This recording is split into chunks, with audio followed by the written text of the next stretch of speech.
शिवाय ओम नमो शिवाय ओम नमो शिवाय ओम नमो शिवाय ओम नमो शिवाय ओम नमो शिवाय ओम नमो शिवाय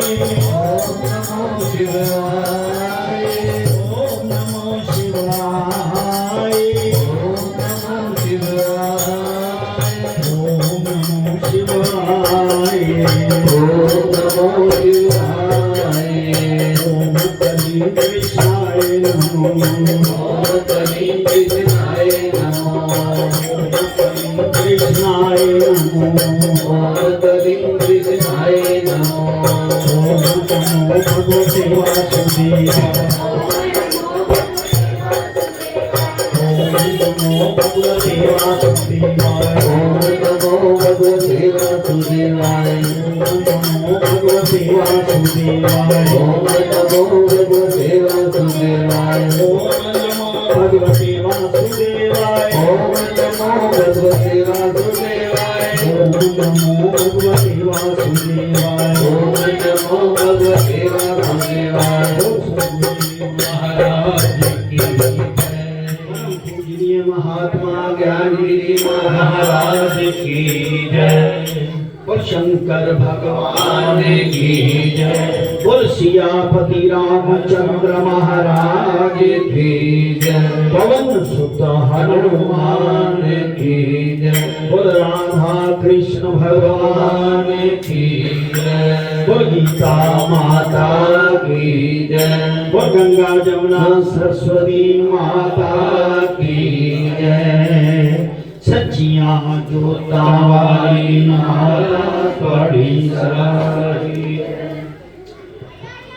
गुरु रूप सासंग जी धीरे धीरे समय आगे बढ़ता हुआ आज तीसरे अध्याय का महात्म है।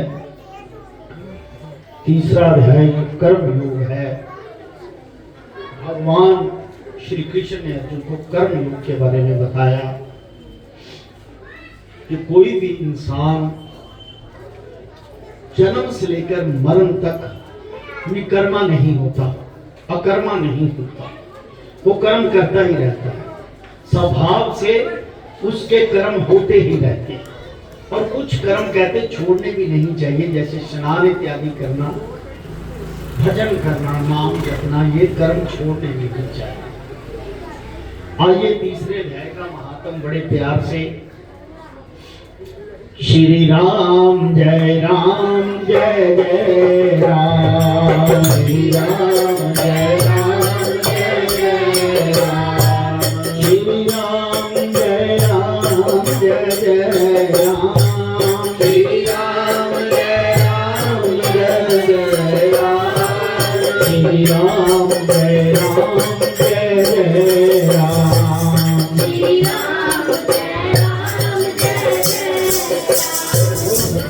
महाराज की तीसरे अध्याय का महात्म। नारायणोवाच हे लक्ष्मी, एक शूद्र महामूर्ख अकेला ही, महामूर्ख कहा अकेला ही एक वन में रहता था। बड़े अनर्थों से कितना ही द्रव्य उसने इकट्ठा किया। अनर्थ यानी कि बुरे काम करके शूद्र ने बहुत पैसा इकट्ठा किया। किसी कारण यूं ही वह द्रव्य जाता रहा, वो पैसा जाता रहा जो उसने बुरे कर्मों के साथ इकट्ठा किया था। द्रव्य के जाने से वह शूद्र बहुत चिंतावान रहता और लोगों को पूछता, कोई ऐसा कर्म बतलाओ जिससे ये पृथ्वी में द्रव्य होवे मैं निकाल। बड़े साधु संतान को पृथ्वी में कोई चीज दबी हुई दौलत हुई, मैंने दसो के खाल दृष्टि मैं वह द्रव्य निकालूं, हाथ आवे, किसी को कहे कोई अंजन बताओ जिसे नेत्र में पाएगा पृथ्वी का पदार्थ निकालूं, पता चल जाए कोई ऐसी सुरमा होवे जिदे नाल पता चल जाए। साडे एक गुरभाई भी सिगे चले गए दुनिया को, संतां कहंदे हुंदे जी दिए गए साडे एक पृथ्वी से सज्जा है तानो कटना है। किसी ने कहा मांस मदिरा खाया करो, वह ही खोटे कर्म करने लगा।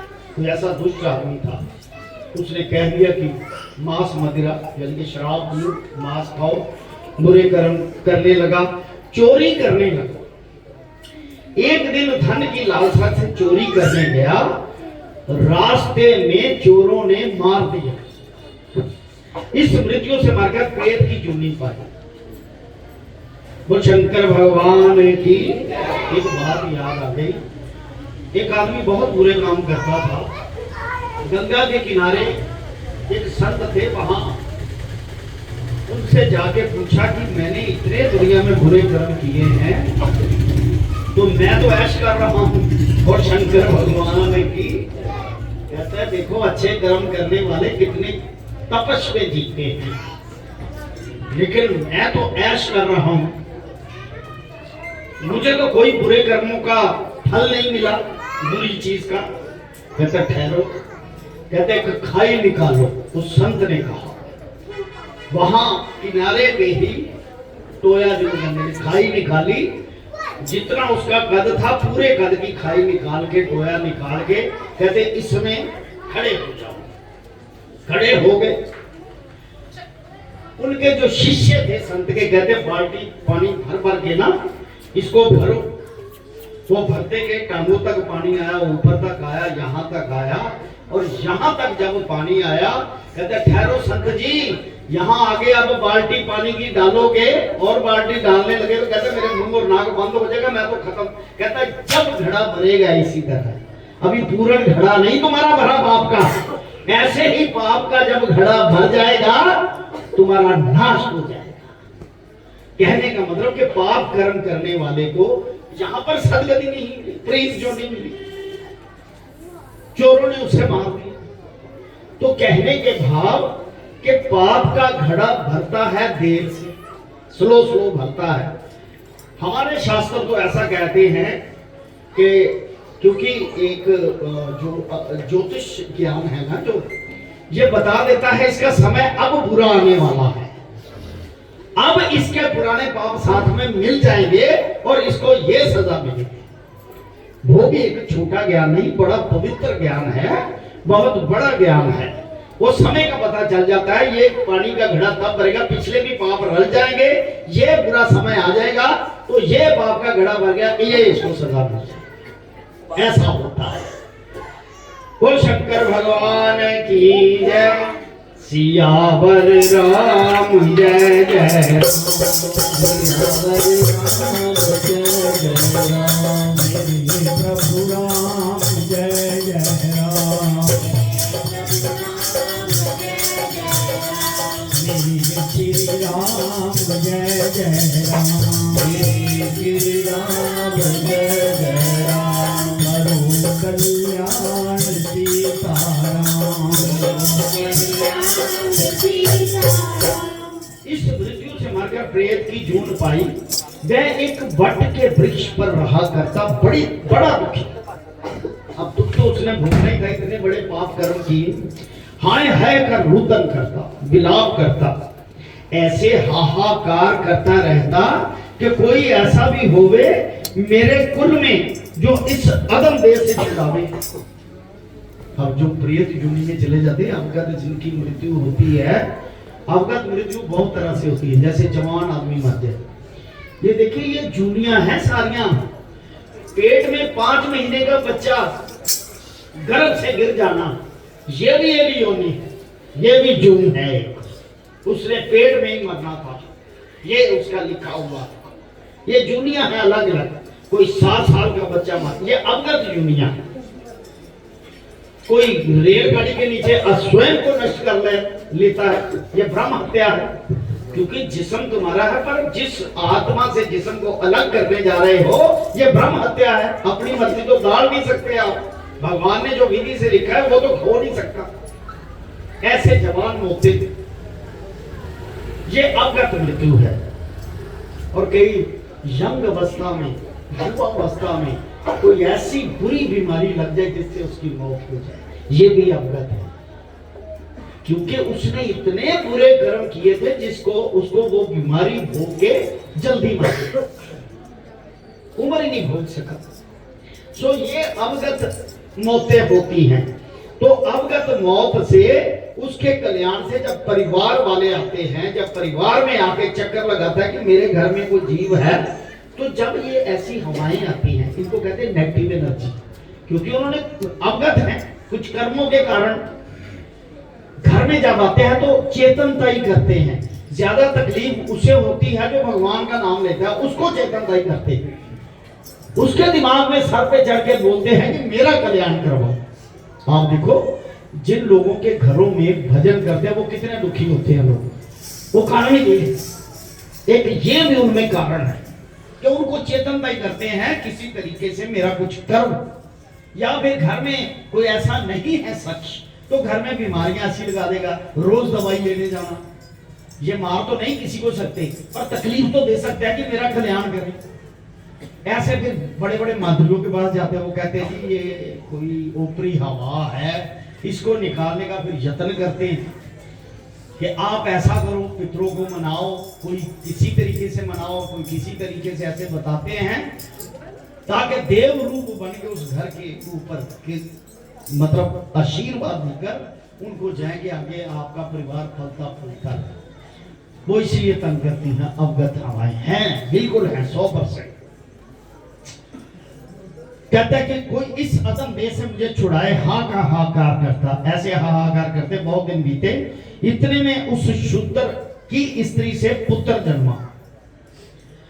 जब उसका पुत्र बड़ा हुआ तो एक दिन अपनी माता को उसने पूछा, मेरा पिता क्या व्यापार करता था। मौत के बाद कुछ समा पाके उसके घर में पुत्र हुआ, वो गर्भवती होगी स्त्री, उसके घर में पुत्र हुआ। तो बड़ा हुआ जब थोड़ा सा, तो उसने पूछा कि मेरा पिता क्या व्यापार करता था और किस प्रकार उसकी मृत्यु हुई, देहांत हुआ। तब उसकी माता ने कहा, हे बेटा, तेरे पिता के पास बहुत पैसा था, यूं ही जाता रहा, या धन के चले जाने से बहुत चिंतावान रहता।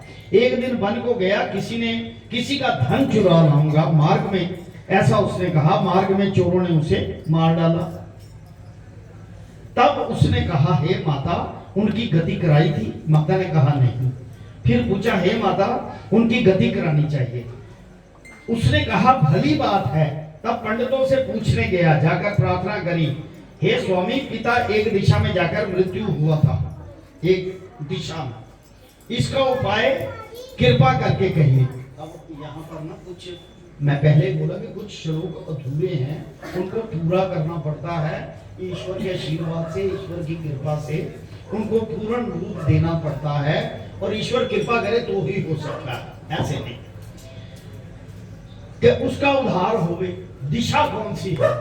चारों दिशाओं में एक दक्षिण दिशा ऐसी है जहां पर यमराज रहते, यमदूत रहते। तो कहते हैं कि कभी भी दक्षिण दिशा में पांव करके नहीं सोना, क्योंकि जब उठोगे तो मुंह आपका दक्षिण दिशा की तरफ जाएगा, तो नेगेटिव एनर्जी आपके पास आएगी।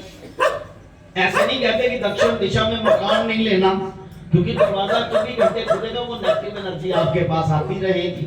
घर में कोई ना कोई जीव बीमार, पैसा बीमारी पे लगता रहेगा, ऐसा होता रहेगा। ये दिशाओं का भी बहुत महत्व है। पूर्व दिशा से इतनी पॉजिटिव एनर्जी आती है, घर में सूरज की धूप आनी चाहिए, वो जीवन प्रदान करती है। ये बहुत सी चीजें ऐसी हैं गुप्त रूप में, ये बहुत चीजें जो हमें समझ नहीं है उसकी। तो दक्षिण दिशा में पांव नहीं रखना चाहिए, इतना याद रखना। यानी कि सर रख के सो जाओ, क्योंकि उठोगे तो उत्तर की तरफ मुंह उठेगा। पश्चिम में भी पांव नहीं रखने, क्योंकि वहां शनि महाराज जी की दिशा है, वो कालन के काल है। तो पश्चिम दिशा में सर रख के सो, ताकि पूर्व में आपका मुंह उठे उठते समय। ऐसा करो, ये भी एक बचाव है, आपका बचाव जिसे कहते हैं। बोल शंकर भगवान की जय। उपाय ऐसा कहे जिससे उसका उद्धार हो। तब पंडितों ने कहा, तू गया जाकर उसकी गति करा, तब तेरे पितरों का उद्धार होगा। गया जाएगा, गति कराएगा, तेरे पितरों का उद्धार होगा। अब गया से बड़ी चीज कौन सी है वो यहाँ आगे श्लोक में आएगा। तब उसने आज्ञा मानकर माता की आज्ञा देकर गया को गमन किया, गया को चला गया। प्रयागराज के दर्शक स्नान करके फिर आगे को चला। रास्ते में एक वृक्ष के नीचे बैठा, सांस लेने की थक गया था। वहां से उसको बड़ा भय प्राप्त हुआ, डर लगा। ये वही वृक्ष था जहां उसका पिता प्रेत की जून में प्राप्त हुआ। अभी गया नहीं गया, उसी जगह चोरों ने उसको मारा था।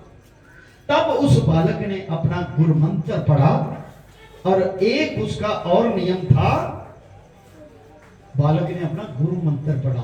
वो बालक धार्मिक था, पीछे नहीं बताया लेकिन आगे से श्लोकों से पता चलता कि बालक धार्मिक था और गीता जी का पाठ किया करता था। गुरु मंत्र पढ़ा और उसका एक और नियम था कि एक अध्याय श्री गीता जी का रोज पाठ किया करता था। 18 पूरे हो गए, फिर पहला पाठ, दूसरा पाठ, तीसरा पाठ, ऐसे किया करता था। उस दिन उसने उस वृक्ष के नीचे बैठकर श्री गीता जी के तीसरे अध्याय का पाठ किया, क्योंकि उसका नियम था, वो सांस ले रहा था, तीसरे अध्याय का पाठ किया। उसके पिता ने प्रेत की जून में सुन लिया तीसरे अध्याय का पाठ, सुन के उसकी प्रेत देही छूट गई। देवदेव भाई स्वर्ग से विमान आए, वह विमान पर चढ़कर उसके सामने आया, आकर आशीर्वाद दिया। देखिए जो अवगत है बाद में आके अपनी औलाद को आशीर्वाद देते हैं, और कहा, हे पुत्र, तेरा पिता हूं जो मरकर प्रेत हुआ था। तेरे इस पाठ के सुनने से मेरी देवदेव हुई, अब मेरा उद्धार हुआ है। तेरी कृपा से ही मैं स्वर्ग को जाता हूं। अब तू गया चाहे जा या ना जा, क्योंकि तूने गीता का पाठ पढ़ लिया, इससे बड़ा कोई नहीं संसार। बोल गीता माता की। हर घर में गीता होनी चाहिए और उसका एक अध्याय नित्य प्रति कर लो, घर में बैठ के पढ़ना, चाहे कुछ भी हो। ऐसा नियम बना लो, 5 मिनट लगते हैं, 10 मिनट अकेले ही पढ़ना है अपने। यहाँ तो चलो थोड़ा बहुत बीच में और बातें कर करके थोड़ा बड़ा टाइम लग जाता है, 5-10 मिनट लगते हैं एक अध्याय को पढ़ो। श्री राम जय राम जय जय राम, जय राम जय जय राम, श्री राम जय राम जय जय राम, श्री राम जय राम जय जय राम, श्री राम जय राम जय जय राम, श्री राम जय राम जय जय राम, श्री राम जय राम जय जय राम, श्री राम जय राम जय जय राम।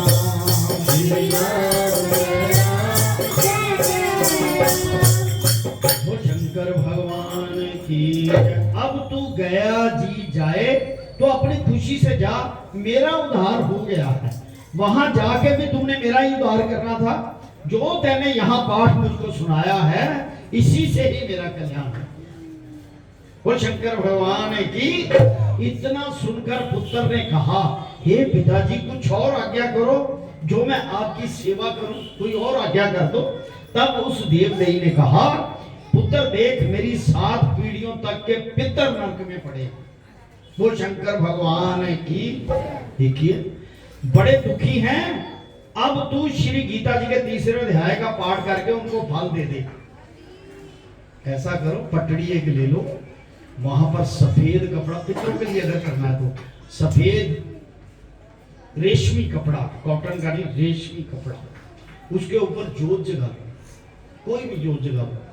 जोत जगा के गीता के अध्याय पितरों के निमित्त जल लेकर पढ़ के उसको जल लेकर दो कि ये मैंने उनके निमित्त दिया, उनकी गति हो।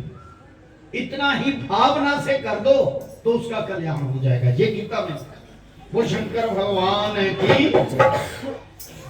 तब उस देवदेवी ने कहा, पुत्र देख, मेरी 7 पीढ़ियों तक के पितर नरक में पड़े हैं, बड़े दुखी हैं। अब तू श्री गीता जी के तीसरे अध्याय का पाठ करके उनको फल दे दे, वह इस दुख से मुक्ति पावे। वह तेरे बड़े हैं, नरक से निकलकर स्वर्ग में पहुंचेंगे। इतना वचन कहकर वह देवदेव पाकर स्वर्ग को गया।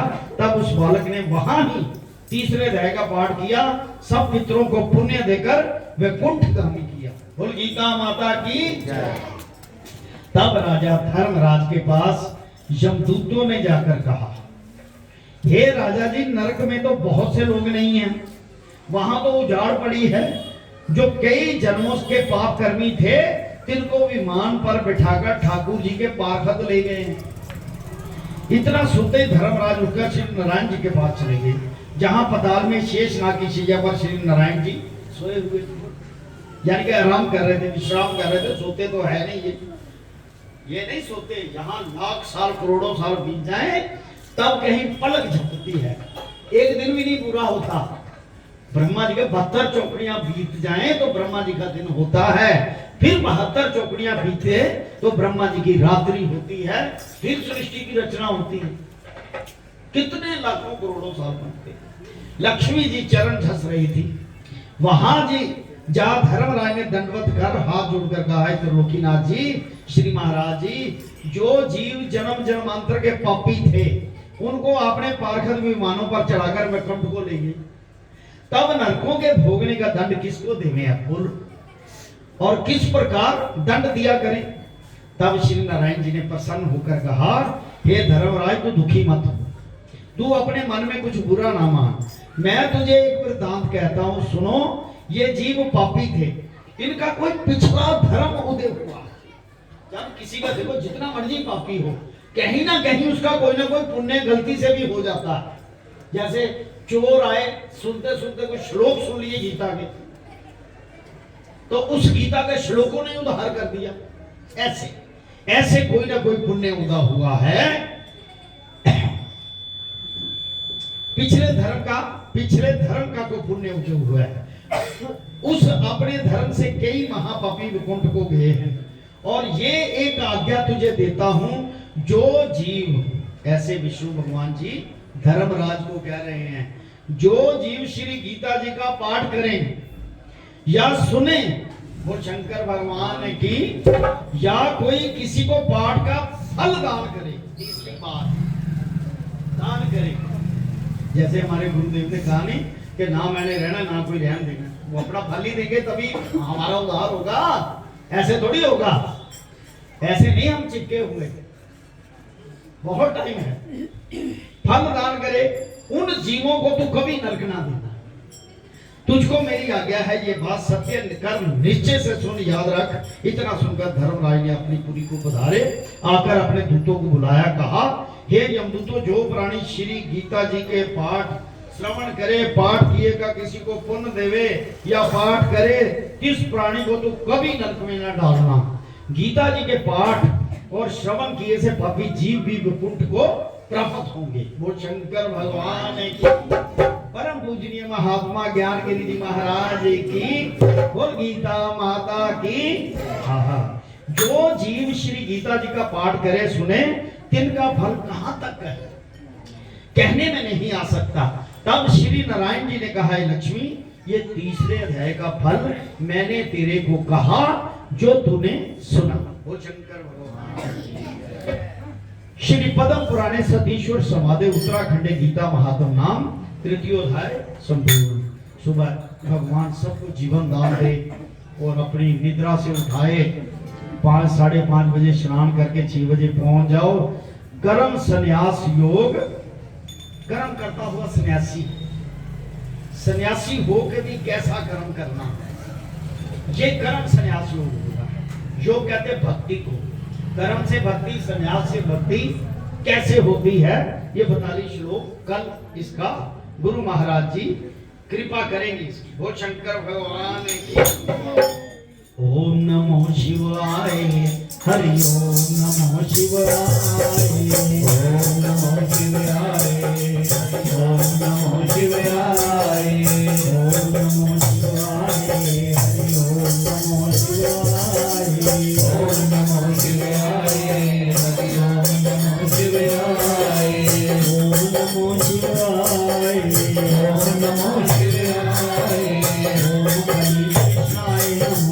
ओम कलीं कृष्णाय नमः, ओम कलीं कृष्णाय नमः, ओम कलीं कृष्णाय नमः, कलीं कृष्णाय नमः, ओम कलीं कृष्णाय नमः, ओम कलीं कृष्णाय नमः, ओम कलीं कृष्णाय नमः, ओम नमो भगवते वासुदेवाय, ओम नमो भगवते वासुदेवाय, ओम नमो भगवते वासुदेवाय ओम नमो भगवते वासुदेवाय ओम नमो भगवते वासुदेवाय ओम नमो भगवते वासुदेवाय ओम नमो भगवते वासुदेवाय ओम नमो भगवते वासुदेवाय ओम नमो भगवते वासुदेवाय ओम नमो भगवते वासुदेवाय ओम नमो भगवते वासुदेवाय ओम नमो भगवते वासुदेवाय वासुदेव महाराज की